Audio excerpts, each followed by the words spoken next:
Kính chào quý thính giả của Trung tâm Mục vụ Đa Minh. Ngày hôm nay là một chương trình rất đặc biệt. Con có dịp mời được 4 em trong giáo xứ Lội Đức đến Trung tâm Mục vụ để cùng chia sẻ những cái nỗi khó khăn trong những ngày đại dịch này. So welcome the four of you from Our Lady of Lourdes. It is honor to have you here, and I would like to show my gratitude to all of you for making your time to be here. On my list we have Teresa and Catherine Pham. They both are sisters, as well as Harry and Chris Dow. They are brothers, so two sets of sisters and brothers. So welcome to this very special episode. Can you tell a little bit about yourself to the audience? Sure. I am Harry Dow. I'm a chemical engineering student at the University of Houston, and I attend LOURDE, and I am an altar server there. So that's what I do. My name is Teresa, and I am a senior at Cypress Falls High School, and I am in the choir, and I play piano for choirs. Yeah. Hi, I'm Chris Dow, and I am in Cypress Creek High School. I am a senior, and I do thiếu nhi thánh thể and altar serving at Our Lady of Lourdes. Hi everyone, my name is Catherine. I'm a biomedical engineering student at the University of Houston, and also I go to Our Lady of Lourdes and take care of the St. Teresa's Children's Choir. Oh, yes, we just knew that Catherine just received the RAIN Lab Student Earned Serve Award, which means the Summer Undergraduate Research Fellowship. Congratulations. Thank you. Yeah, all right.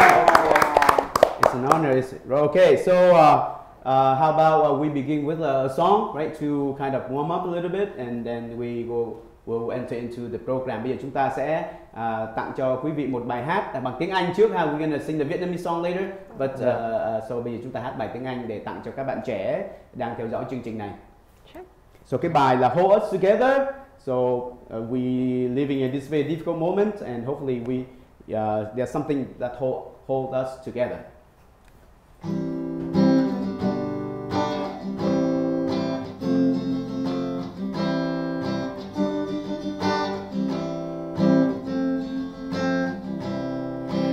Don't have a job, don't pay your bills, won't buy you a home in Beverly Hills.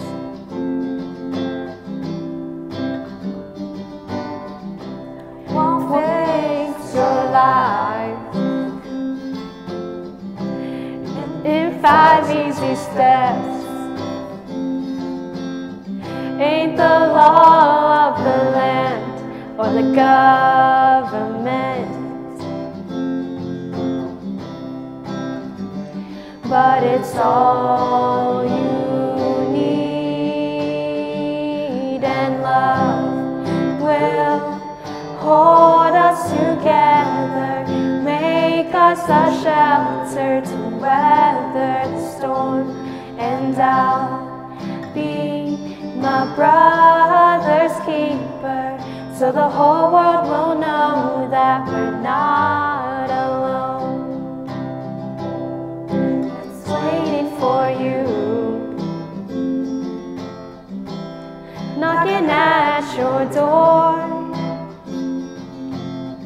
in the moment of truth, when your heart hits the floor.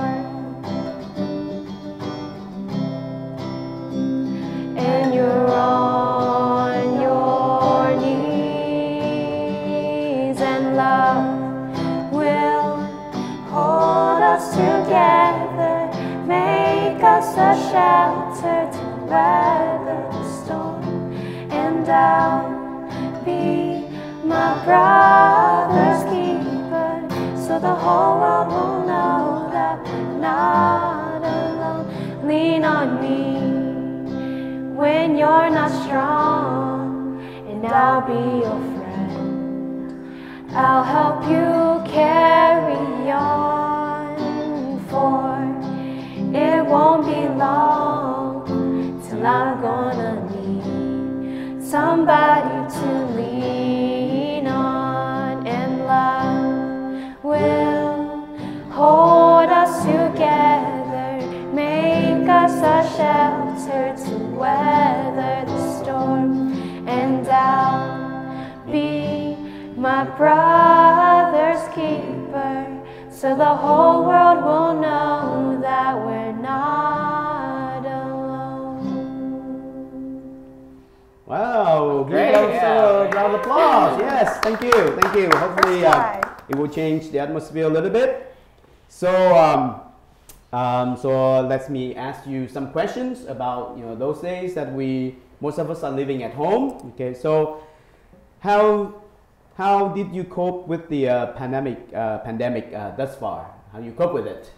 I think it's mostly by doing homework and working, using work as a distraction to get through this time. So now that school is over, there's nothing to distract us, and now it's probably doing house chores. And I'm serious, doing garden work. Garden work is something that's rather soothing for most people. So I tend to do. I'm picking that hobby really. Oh, Yeah. right. That's good. Yeah, at least you can get outside, right? Yeah. Okay, that's good. Yeah. That's good. That's good. For me personally, again, like school just ended yesterday for me, so that was, praise God for the end of that semester. What a terrible semester. But as of right now, we do a lot of cooking at home, which is very nice. We have more opportunity to eat, which we don't really do in the school year. But now we get to cook a lot, we get to bake a lot, so we eat a lot, and then we also sleep a lot. So that's not going very well physically for us, but emotionally, it's very pleasing. Okay. For me, how I cope with this pandemic is that I'm still in school. I still have a test tomorrow, a very important examination tomorrow, and that's how I cope with the pandemic by just like absorbing myself with a lot of homework. Since I live in the same household with Harry, sometimes things could get choppy, and sometimes there might be arguments and disagreements, but really it's just that like whenever we're together as a family, we tend to be together, we always stay together, we pray together, and that's how we cope with the pandemic, by being together and immersing ourselves with prayer and also with family. Amen. And for me, I think a good way to kind of cope during this time is to create a schedule for ourselves.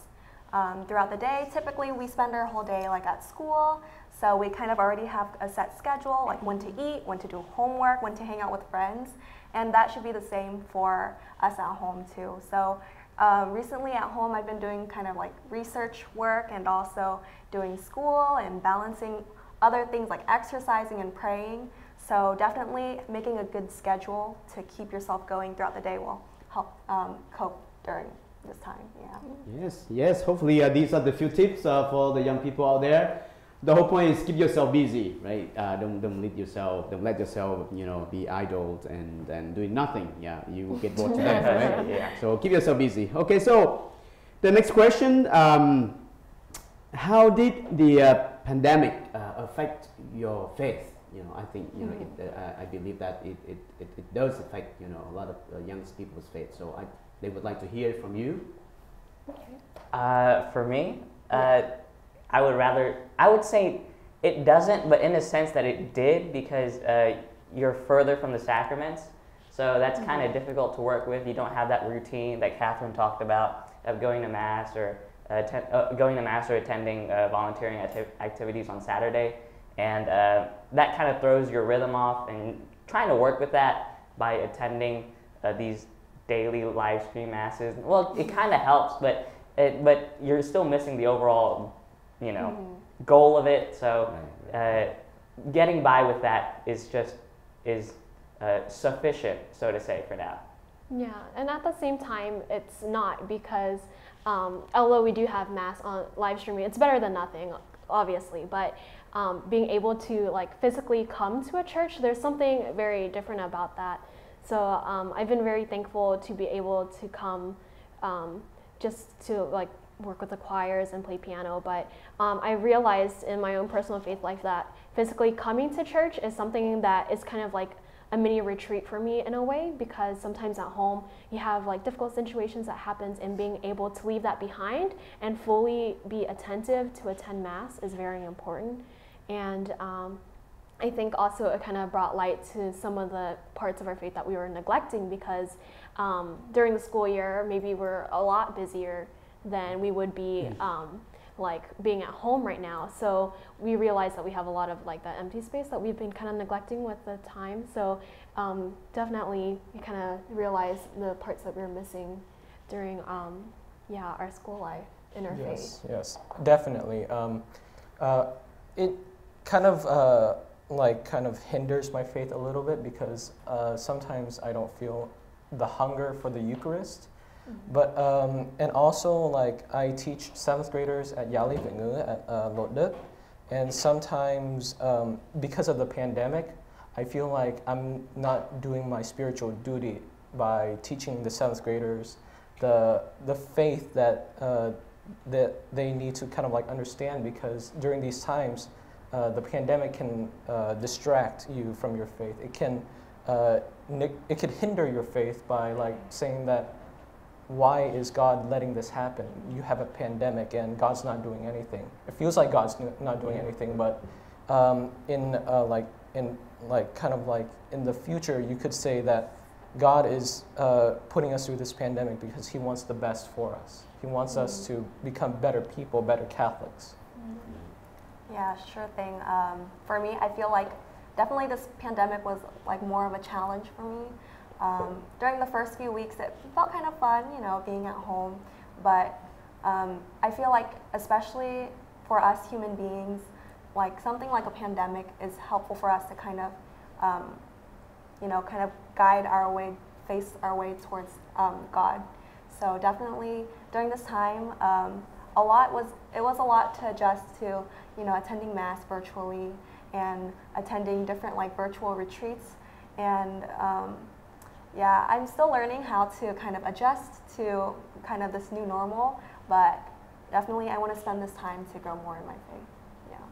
Yes, thank you for sharing, and I definitely understand the difficulty being at home, and because I'm new here, but I know that 4 of you are very active with our parish, and of course, you know, with your peers, with your friends, you know, singing together, hanging out together, you know, basketball court, and all of these things, right? I know, but at the same time, actually, we are in the history, right? We don't know we don't know the whole picture yet, right? Just like Chris said, right? Maybe 10 years later, 20 years later, when we look back, right, we say, oh, you know, there's something beautiful happening here, right? So we hope that you know, those young people will understand and cope with it, and be patient with the situation right now, and especially keep yourself safe, right? Keep yourself safe from being transmitted to this kind of virus. Okay, the next question. Maybe it's not appropriate to ask, but hey, any fun experience at home? Because since you stay at home, you cook, right? You cook, and maybe your brother's kind of messing around a little bit. So is there any fun experience at home? Fun would be putting it rather exaggerate. That would be exaggerating, but well, it's not fun. It's relaxing. You could say relaxing after school. It's not necessarily fun. You could. Well, why are we all laughing here? It's relaxing. That's true. That's right, you can sleep more, right? Fun would be exaggerating. I think. Well, I've been playing. On my free time, I get to do the things I do, like playing games or whatnot. Things I don't usually do in the during the school year. Like gardening, I said. Is a hobby that I picked up. I never gardened before, so I started playing piano back again, and so it's just picking up the small things. I mean, fun. Well, not necessarily, but it's productive. Yeah, I could say it's productive. Yeah. Personally, fun is having game nights. We have game nights with like my mom and my sister will sit down, play a very competitive round of sequence. Yes.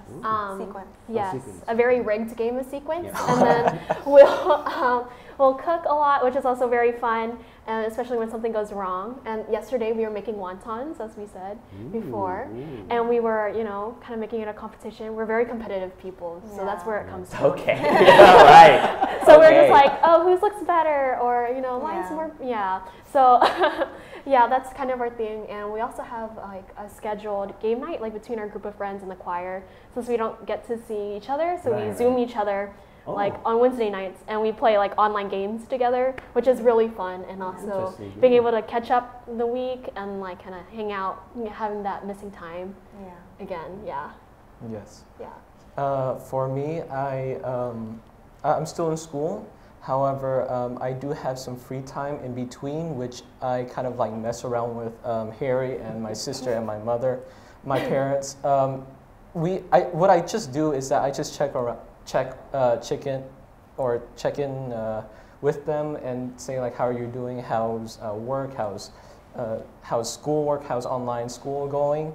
And also, even though Harry and I argue sometimes, we have our moments in where I observe Harry playing the video games, and sometimes he doesn't achieve what he needs to do on his game. I make fun of him, but it's all games, and it's just like being with each other is just making the whole like quarantine thing fun, really.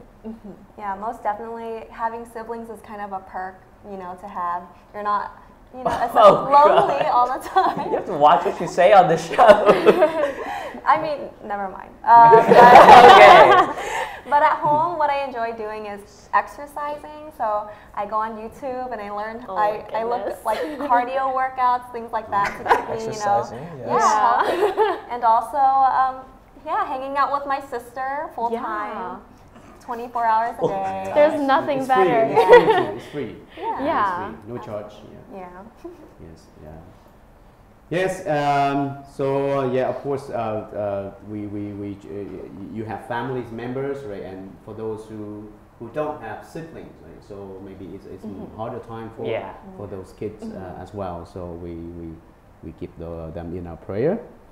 And maybe the last question. Of course, you know, we all need hope. Right, during this time of the year, chúng ta rất là cần cái niềm trông cậy niềm trông cậy. So, do you have any hope message to the people out there? And at least you still have families, you still keep in touch with your local church, with your friends, with your families. You have anything that you can share so that the kids will kind of look up and hopefully put into practice into their lives. So anything hopeful, I think that would be, it'll end soon. Not soon. Soon as in, it won't be forever. Yes, well, of course. It won't be like a million years. Soon as in like within the next 10 years or so. Well, not even 10 years. That can be. That can, well, fine. Maybe months. Months, yes. But it will end. The point is it is terminal, that there isn't, and it's finite, so that soon when this is all over, that we will probably appreciate each other's company more with the people that we know and don't know, and I think it's going to motivate us to interact with more people overall. So you'll get to know more people by the end of the pandemic. Yeah. Yes. In a way, this pandemic is teaching us lessons, a lot of lessons that we may not learn in our normal daily lives, especially with keeping up with relationships, with friendships, with our school friends. Like, we have to make an effort to be in contact with them. And I think a good message of hope is that in the end, we will come out victorious, because we'll be able to have all these lessons learned, and we'll grow during this journey of kind of like a desert faith right now, but we'll be able to grow, and we'll be coming out stronger than before, and then we'll look back and we'll say that I've grown a lot in this period, and definitely made an effort to invest in my faith in my life more.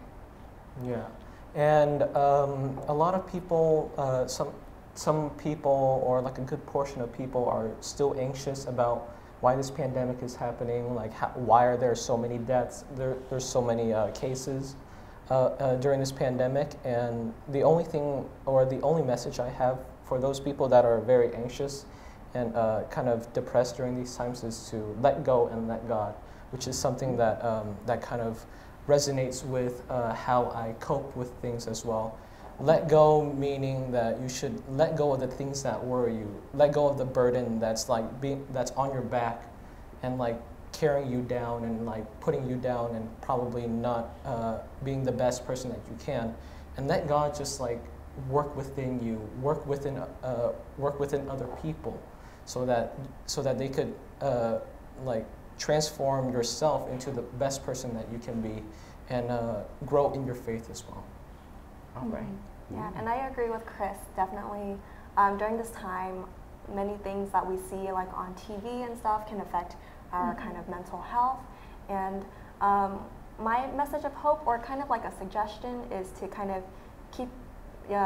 be more positive. There's a lot of good things out there besides, you know, all the bad news that we see. Yeah. Definitely, like at church, I always see, you know, there's many moms at home that are making face masks or doing whatever they can to help our community. Volunteers helping with COVID-19 testing. Definitely, those things we can do.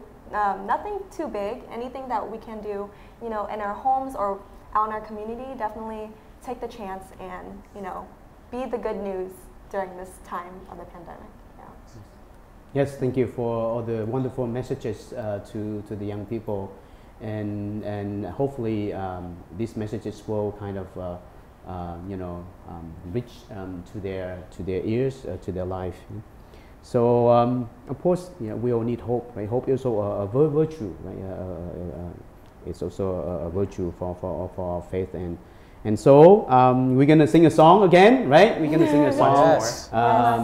It's in Vietnamese. Bây giờ chúng ta sẽ hát một bài hát rất là quen thuộc đối với những người Công giáo ha. Đó là bài hát tôi mơ ha. I dream, tôi mơ của bài hát của Đức cha Giuse Vũ Duy Thống ha. Ngài cũng chết, ngài chết 3 years ago. So he left us a very hopeful message during this time of the year ha. Rồi chúng ta cùng hát để tặng quý khán giả bài hát tôi mơ.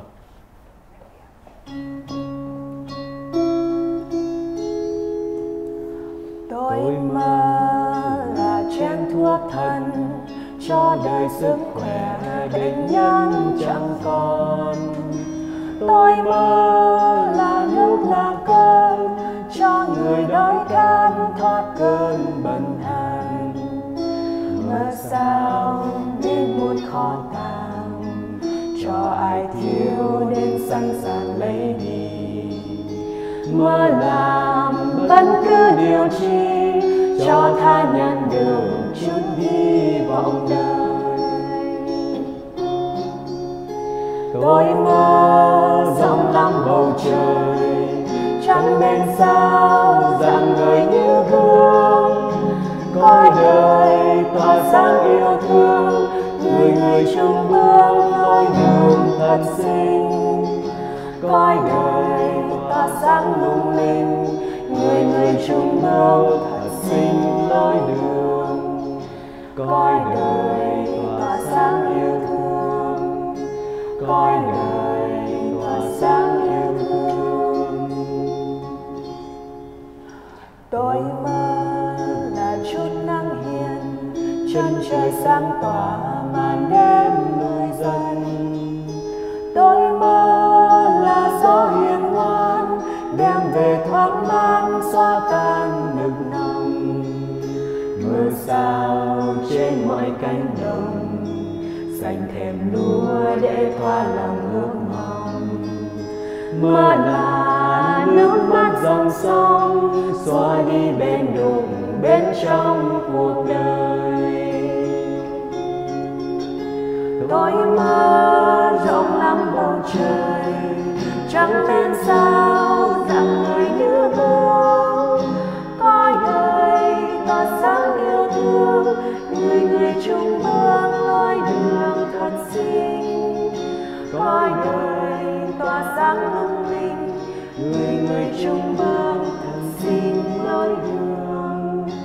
Coi đời tỏa sáng yêu thương, coi đời tỏa sáng yêu thương.